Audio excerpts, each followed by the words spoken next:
Hey, what's going on? I'm Brandon Carter, BrandonCarter211.com, and I'm getting ready to interview the producer extraordinaire, Mr. Eric Seats.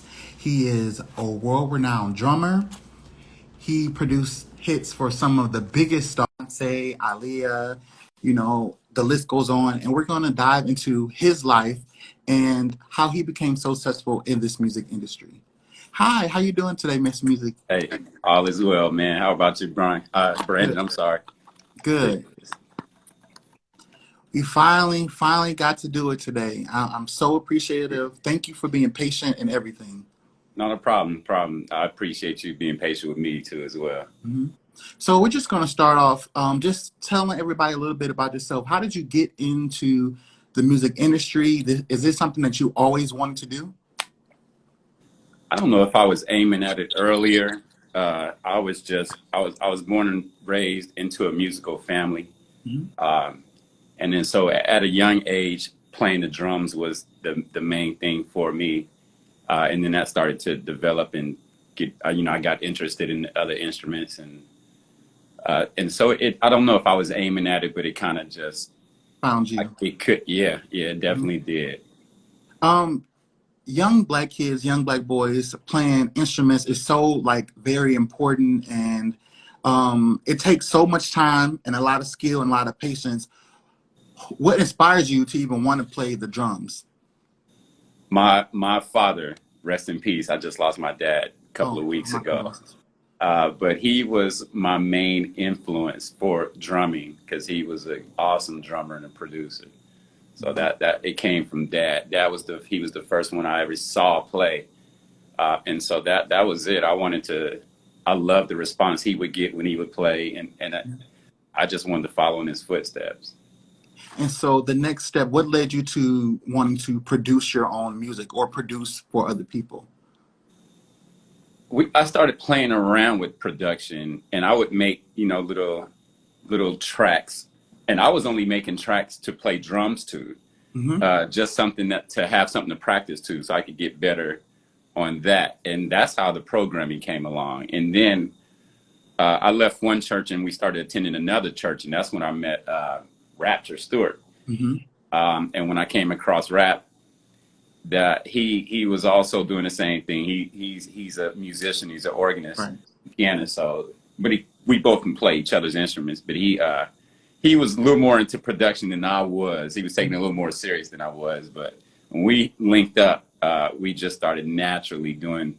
We thought the same. Our thought process was the same as far as production. So we just really we were grinding. I don't know if we knew that we were trying to. We weren't doing it to have a business from it yet. But it started off as fun, and then when it got good, we had to get serious and say, okay, let's take it to another level if we can. All right. And leading into the music business for your first produced track, what was the first star that you worked with? In production, or you mean playing? Both. Both. Both. Okay, so wow, John B. Oh, John and B. Montel Jordan. For me, those were the two biggest names. Producing on the, yeah.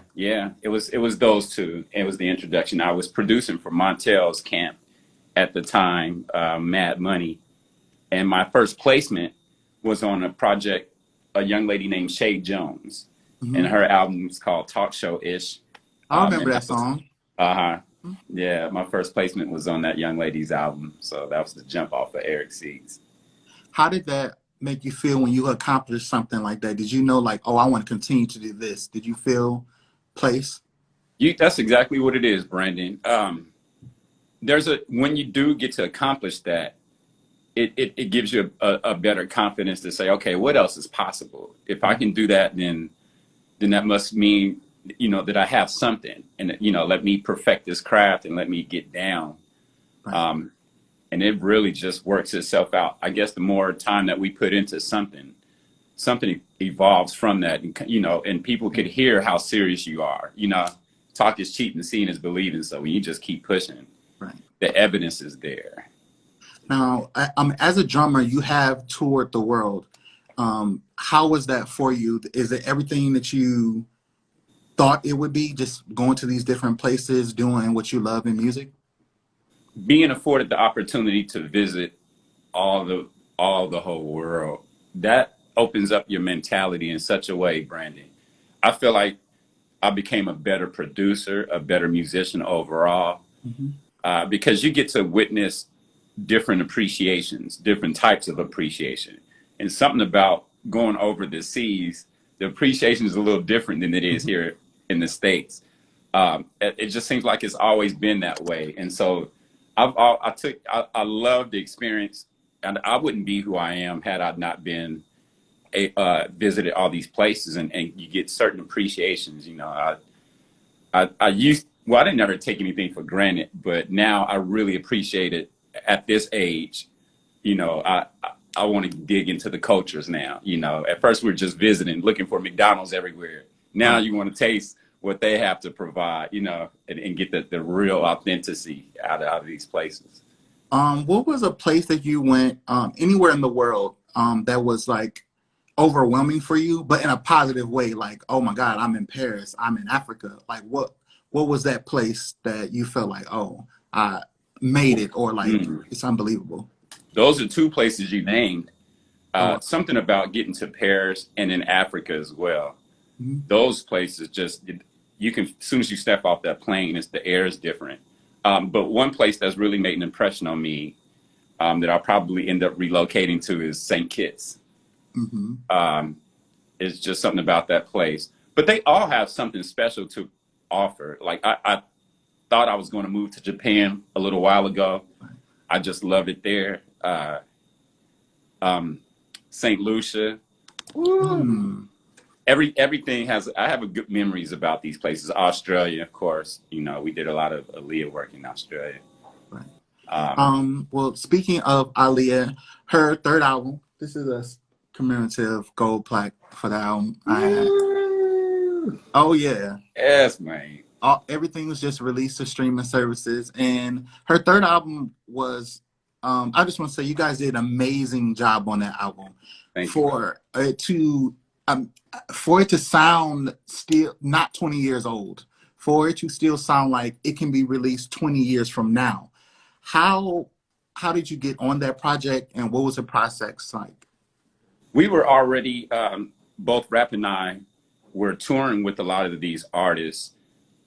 He's a music director for the time, for Timbaland and Missy, the Mhm. pretty much the whole camp, the Super Friends. Right. Um, and we would both tour and play with these artists. And the introduction came, they were playing, they were Leah's band. Timbaland we got Timbaland's attention with the tracks.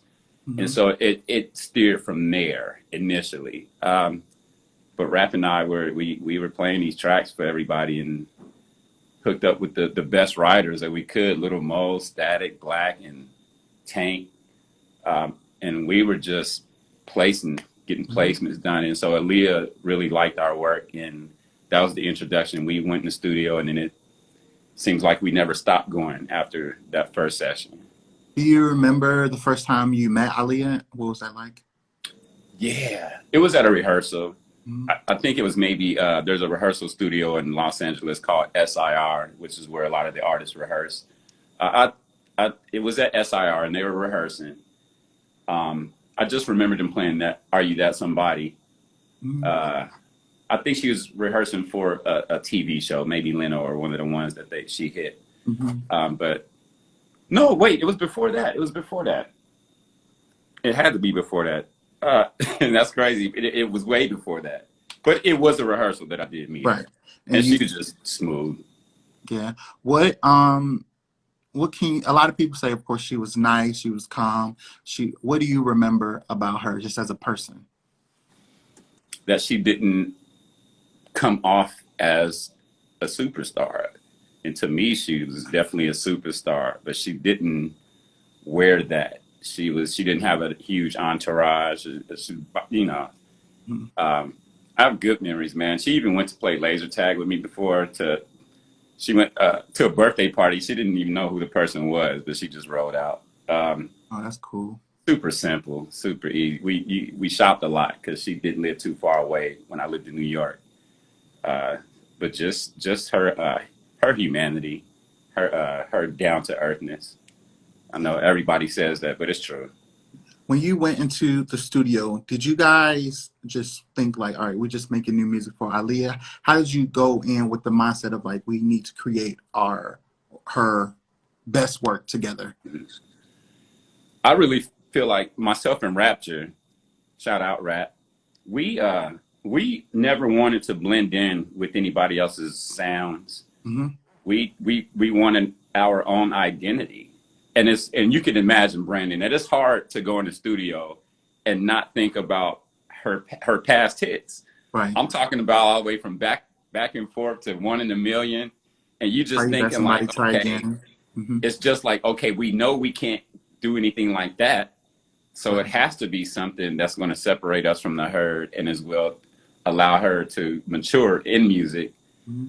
And both of us, one thing about us, we love all types of music. You know, I've even been in the LA Philharmonic at one point, so our appreciation is vast in music, jazz and fusion and gospel and R&B, just anything, hip hop, and we Hmm. infuse all of that into our tracks. And I think it just ends up becoming a key beat sound, you know.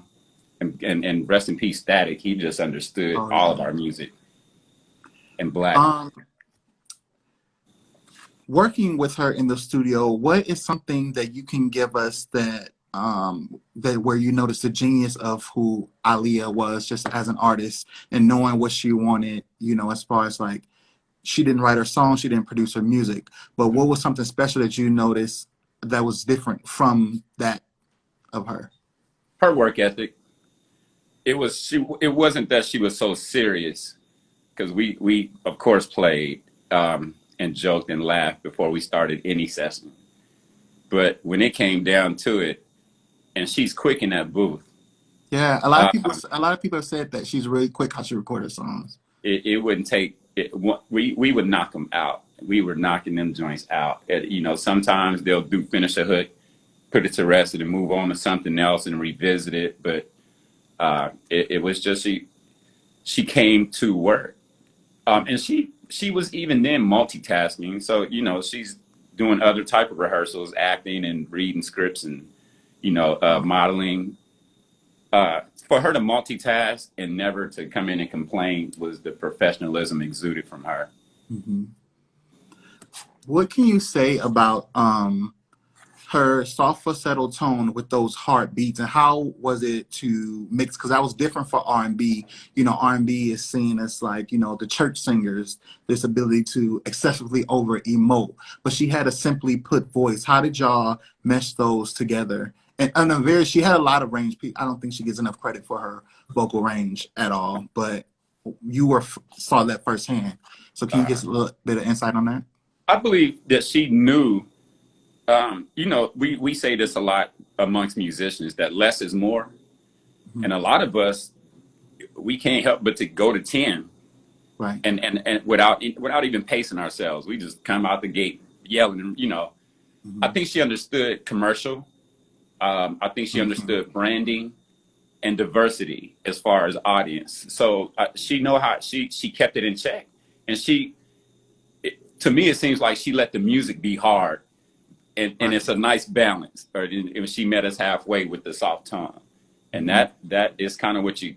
That's what I would say the formula is. She let the music be gangster a little bit, you know. Right. You worked on Rock the Boat, correct? Correct. That song is so well put together as far as the layers and the vocals and the tracks. What can you give us a little bit of insight on what was it like producing that song? It's just a beautiful song, and then Thank. it was her last video, but it's something so captivating about that song. Just the instruments when it comes on to her humming. It's just a perfect song. What do you Oh, remember recording that? I appreciate that. We did that at Sony Music in New York. And I don't know if you heard by now, but I almost deleted that track. Yes, yes. But okay, you can tell that story again if you could, because that's funny to say that you. I mean, Rock the Boat was almost like, what was why? um, I was probably impatient. And then if I don't feel something right away, I used to have I'll stop doing that. Mhm. Of course, you know, it's How not. old is a But song before y'all actually send it off? Is it like immediately after it's done, or you have it for a while? How old was Rock the Boat? I had the drums already going, probably at least 2 years Oh before wow. Static got a hold to it. And what he wrote to was very naked and basic. All the elements weren't there yet, and he still had the gift to Here. hear hear the Mhm. finale. And so after he started writing to it, rapping, I had no choice but to start embellishing it.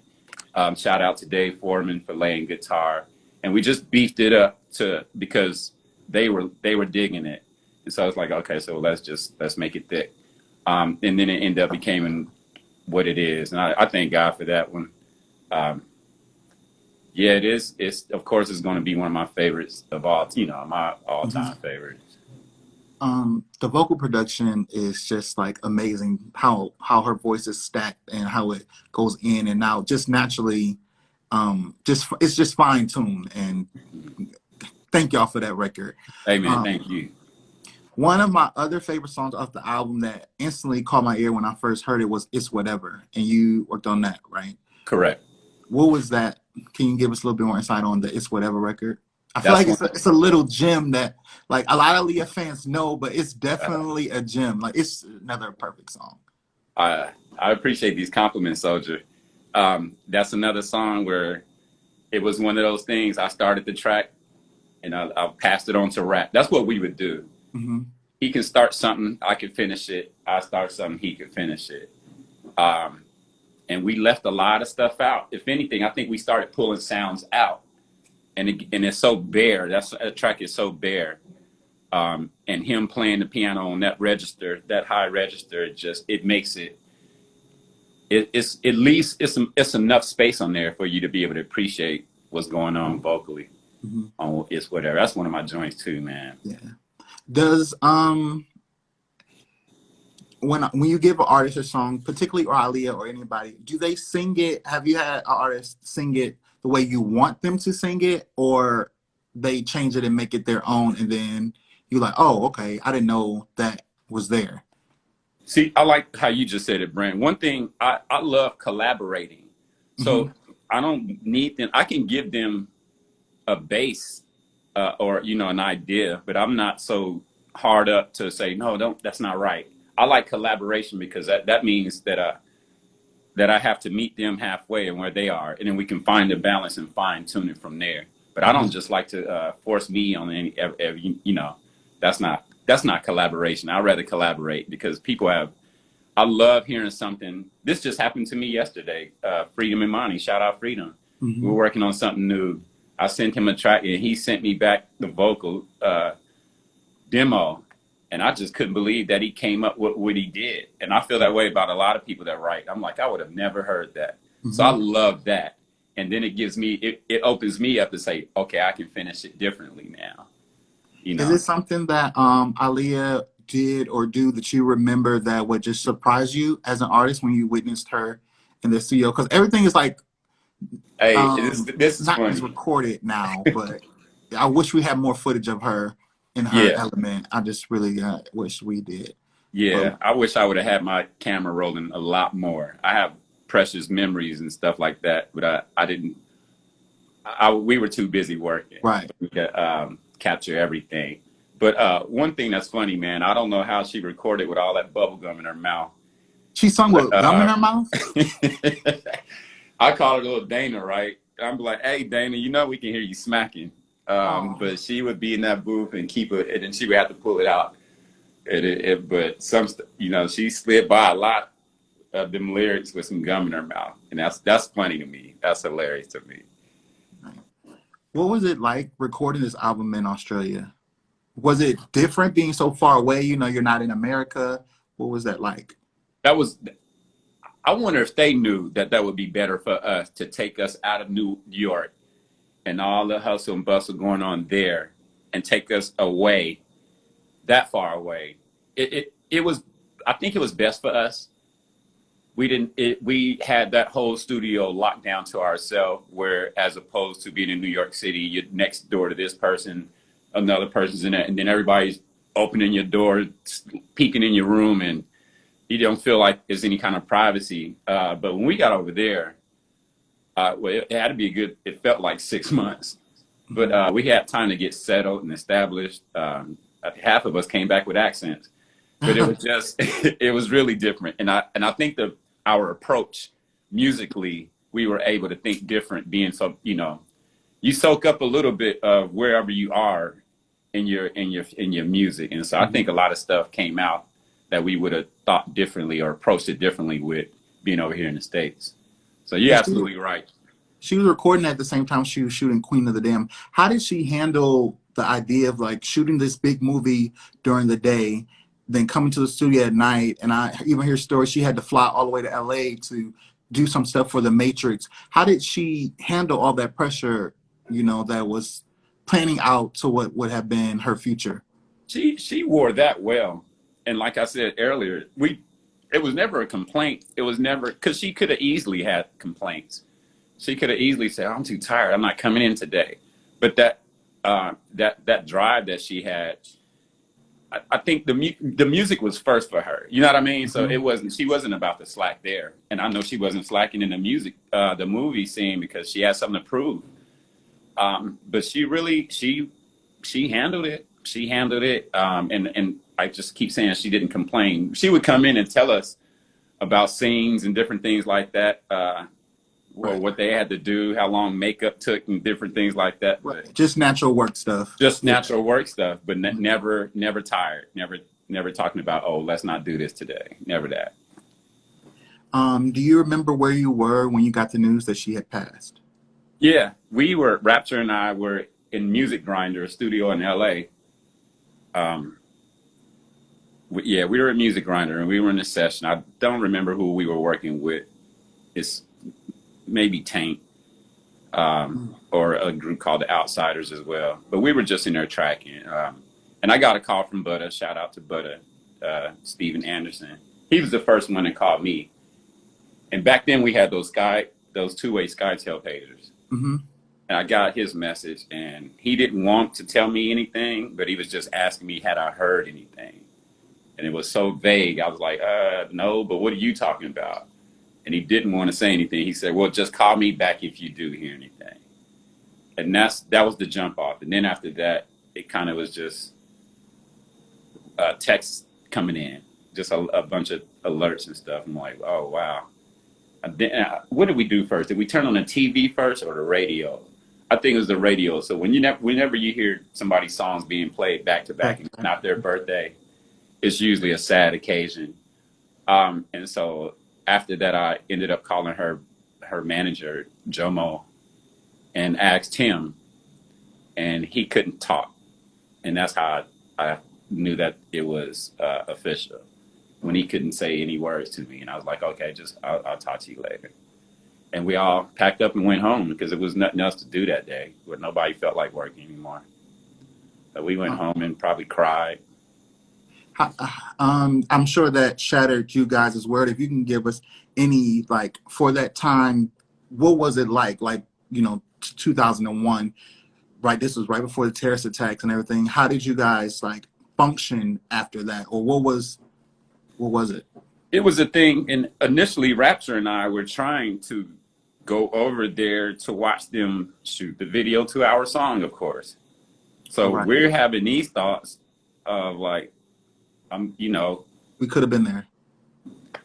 That's probably the one thing that was at the forefront the most. And then there was another young man on that flight named Eric, and they weren't really saying last names and stuff. So I was getting a bunch of different kind of calls, making sure that I wasn't that Eric. Right, Eric Foreman. Correct. Rest in peace to all of those people. Mm-hmm. All super dope. She only kept dope people around her. Right. So that, I didn't know them personally, but I know how she rolls. So I know they're all missed. As an artist, as a musician, what do you want Aaliyah to be remembered for? Now that a whole new generation can stream all of her music and understand who she was, what do you want people to take from the music, especially that last album? that she was one of a kind, and she very serious about her craft. She was very hands on, very professional the whole time, and still driven and motivated. So even though she was successful, she still was had goals, more goals, and that's what. It's a trip that she's so young and left behind so much for them, this new generation to see.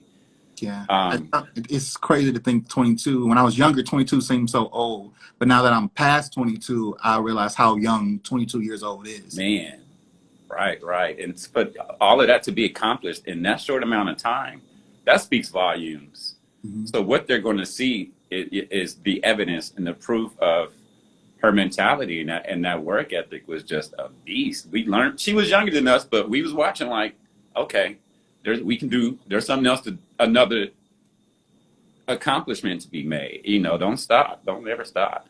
I just only wonder what it would have been. I always think like that. I'm sure the rest of the world does too. Like, where was she really headed if all of that had been done thus far? Where was she Yeah. going to end up? Wow. I definitely think those movies would have took her, like The Matrix, and Matrix. yeah, those would have been like out of here. She was headed to icon status. I think she's She icon. She's she icon is, to me now. yeah, she She's is. icon. But and I mean that's an amazing feat for that short amount of time. Correct. For people to still care 20 years later, that's a lot because a lot of artists that it's been a lot of artists that pass on, but very few stick to your ribs like that. Don't you notice, like, even her social media game? There's not a day that goes by you're not going to see something on Baby Yeah, Stuff that's on crazy. whatever platform you on. Hmm. It's almost as if she never left, man. Yeah, which is strong because a lot of people don't have that. I mean, it's important for hip hop culture and R&B to even have those people, whether it's sad or not. But Correct. Correct. after the passing of Aaliyah, moving forward, what was your approach to music then? What did it do for you, as a musician moving on into working with other artists? Mhm. What did you My, take from that? I took from that to keep growing. There's not a finish line to me at all. So one thing I keep saying is I know I haven't done my best work yet, um, and I'm gonna just there's always another graduation to have. We stop using that term once we leave schools, but I really feel in life I better keep setting goals. And what it taught me, first of all, I don't delete songs anymore. I Right. just tuck them away until later and revisit them. I can't believe you almost deleted Rock the Boat. Yeah, that was a lesson that I needed. I mean, and that turned out to be Yeah, so iconic in so many ways. that changed my mind about that. I don't throw anything away. I just put it away and revisit it later. For me, my goal is to work with as many artists as I can. That way I can develop as a better musician and a producer by collaborating with other people that I feel have a genius in them. I can Yes. only evolve that way. Is it outside of the league, is there some other artist that was your favorite that you worked with in sessions you like, oh, this artist ain't no joke? Woo. If I name one, I'm gonna have to name I them name all. them all, yeah. The Yeah, I the get one the beautiful thing is at least I do have a choice. Back in hmm the day, if you were with a label or certain writing teams, there was a bit of a limit there. But today, in this climate, I'm able to dictate and set the tone and physically reach out to whomever I want to work with, and we get it done in a timely fashion, and we put it out into the universe. And so that's beautiful to me. I mean, all this good R&B is coming back to streaming services. Even your work on Tank's first three albums, thank you for those classic moments. So when you see those things being able to grasp for a new generation, how does that make you feel as a artist and a musician? You do feel appreciated. I feel appreciated. There's people compliment me on those records and things like that, and it's good to hear people's feedback in a positive way to say, hey, this song got me through this song, and I save those messages too, and I have Mhm. a Dropbox folder full of encouragement, if you will, Oh, that's because so important. all of us we don't always have good days, and there's some days where I can go read a bunch of notes and be reminded of whom I am, one, and that your work is not in vain. And just because you might not know who is appreciating it or who is helping, you know, it's a good feeling because I believe in karma, tough. And so what the energy that I put out into this universe, I expect it back, and I get it back. I get it back because it leaves my hands innocently, you know.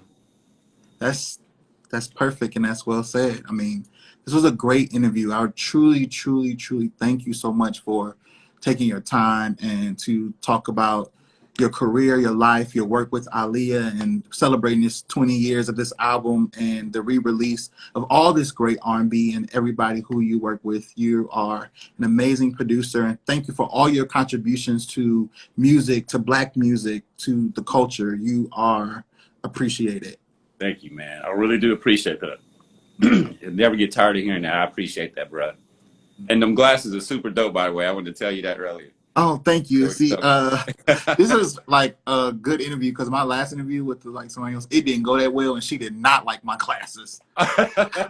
So like, I stopped interviewing for a long, like months, because I couldn't recover from that. So this let me tell you this right now, soldier, and those build your character too. It do. Because I had never had that experience, so I didn't know how to recover myself from that interview. So it made me like, well, it was both of us, but I couldn't recover. So it's on the interviewer, you know what I'm saying, if it's bad. Yeah. Hey, I'm glad you kept going and keep going. Thank you. Keep going. Don't. You know what it is usually that one discouragement, it seems like it outnumbers the good ones though, but it really doesn't. Don't let that one have all that power. Remember all those other good interviews you've done. Oh, I appreciate that. Yes. All right. Thank you so much. I appreciate you for having me, man. I do. Oh, thank you so much. Yes, sir. You have a good day. You do the Brandon same, Carter, Sergeant. 211.com.